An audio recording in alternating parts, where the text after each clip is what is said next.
school where learning is a beautiful journey.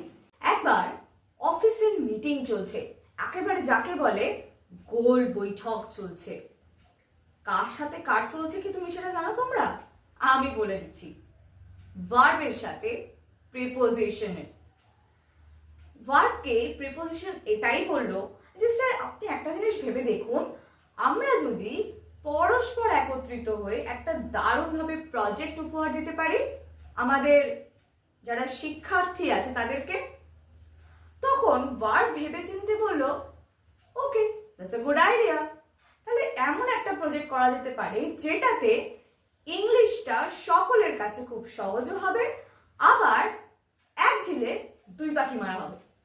সেই ভেবে phrasal verb অর্থাৎ এই ভার্ব আর এই প্রিপোজিশন এরা দুজন এক হয়ে নতুন প্রজেক্ট এলো যার নাম ফ্রেজাল ভার্ব। এই ফ্রেজাল ভার্ব ইংলিশকে অনেকটাই সহজ করে তুলেছে, আর সেই জন্য আজকে আমি তোমাদের জন্য নতুন ক্লাস নিয়ে এসেছি আবারও ফ্রেজাল ভার্বের।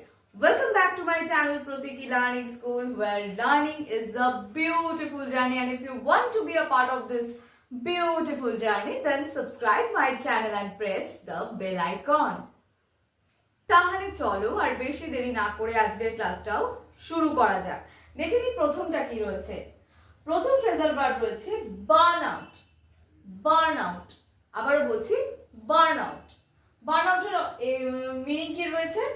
বিকাম এক্সট্রিমলি টায়ার্ড, মানে খুব ক্লান্ত হয়ে পড়া। আমরা বার্ন আউট কখন করি? আমরা হয়তো যখন জিম করছি তখন আমরা কি বলি যে আমরা আমাদের মেদ ঝরাতে চাই, তো তখন আমরা বলি যে আমরা ফ্যাট বার্ন করছি, তাই না? বলি না আমরা এই ধরনের কথাগুলো?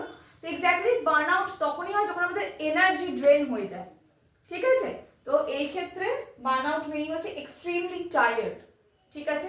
Next, blow up. Blow up, suddenly become very angry, মানে প্রচন্ড রেগে যাও, ঠিক আছে? নেক্সট হচ্ছে brush of. Brush of, ignore or treat something or someone as unimportant, অর্থাৎ কাউকে বা কোনো কিছুকে সেভাবে গুরুত্ব না দেওয়া, ইম্পর্টেন্ট হিসাবে বা ক্রুশিয়াল হিসাবে ট্রিট না করা। That is, in that case we can use brush of. Okay, so next one, crack down on.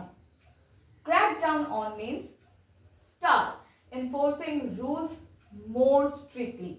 এখানে বলতে চাইছে যে কোনো একটা রুলসকে বিশেষভাবে লাগু করা, শুধু তাই নয় সেটা যেন সবাই ফলো করে সেইভাবে ফোর্স করা, ঠিক আছে? নেক্সট হচ্ছে কি chicken out. Chicken out, decide not to do something because of fear. যখন কোনো কিছুতে ভয় রয়েছে বা কিছু রয়েছে এবং সেইটার পরিপ্রেক্ষিতে মনে হচ্ছে দরকার নেই এটা করার, দরকার নেই, শুধুমাত্র ভয়ের জন্য মনে হচ্ছে, সেই ক্ষেত্রে you can use this phrasal verb chicken out. Okay, next one is slip up. Make a small mistake. Slip up মানে মেক আ স্মল মিস্টেক, মানে কোনো কিছু ছোটখাটো ভুল করা। নেক্সট কি রয়েছে? Go overboard. Go overboard, do something too much. Go overboard কথাটার মধ্যেই বোঝা যাচ্ছে যে কোনো কিছু বেশি মাত্রায় করা, রাইট? তো কোনো কিছু বেশি করা বা বেশিভাবে দেখানো, এইসব ক্ষেত্রে আমরা এটা বলতে পারি। নেক্সট হচ্ছে ফেজ আউট। ফেজ আউট, আবারও বলছি ফেজ আউট। ফেজ আউট কি? গ্র্যাজুয়ালি স্টপ ইউজিং সামথিং, কোনো কিছুকে ইউজ করা বন্ধ করে দেওয়া, সেটাই বলছে। Next, zone out. Stop paying attention. Zone out মানে যেখানে থেকে তুমি অ্যাটেনশন দিচ্ছিলে কোনো কিছু, ধরো যেটা একটা ইম্পর্টেন্ট নয়, এরকম কিছু থেকে অ্যাটেনশন সরিয়ে নেওয়া।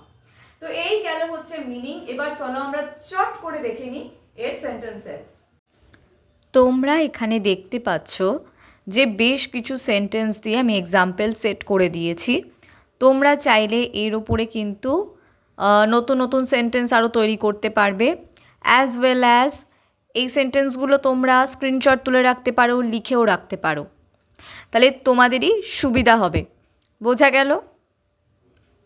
আশা করছি এই ভিডিওটা প্রত্যেকের ভীষণভাবে ভালো লেগেছে। শুধু ভালো লেগেছে তাই নয়, আমি জানি এটা থেকে তোমরা নিশ্চয়ই উপকৃত হবে, এবং অবশ্যই আমাকে জানাবে যে ভবিষ্যতে তোমরা আরও কি কি ধরনের ফ্রেজাল ভার্ব আমার এই চ্যানেলে দেখতে চাও।